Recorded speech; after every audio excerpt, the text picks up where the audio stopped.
د لوړو زده کړو وزارت وزیر ندا محمد ندیم بیا څه ویلي دي.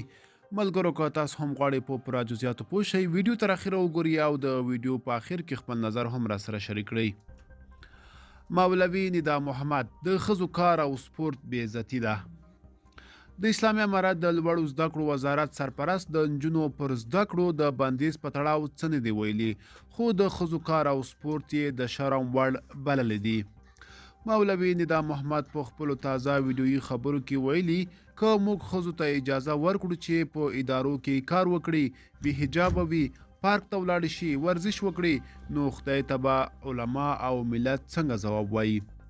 د لوړو زده کړو سرپرست جمهوریت رژیم فاسق او د کفر غلام بللی او ویلي دي چې دغه نظام د ښځو سپکاوي ته لاره هواره کړې او اسلامي امارت به دا بې عزتي ته دوام ورنه کړي. هغه د اسلامي امارت غړو ته په خطاب کې ویلي ستاسو دا تصور چې تاسو د نظام بقا د کفارو پر ضد کې وینئ ناسم دی. د نظام بقا د خدای پر رضا پورې تړلې ده. که خدای راضي وي نظام به ژوندی وي.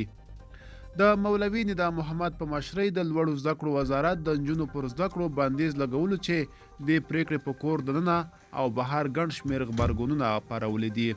تر اوسه د لوړو زده کړو وزیر د نجونو پر زده کړو د بندیز په تړاو څه نه دي ویلي، خو د ښځو په اړه یې د اقتصاد وزارت له دریځه دفاع کړې او د ښځو کار او سپورت یې بې عزتي بللې ده.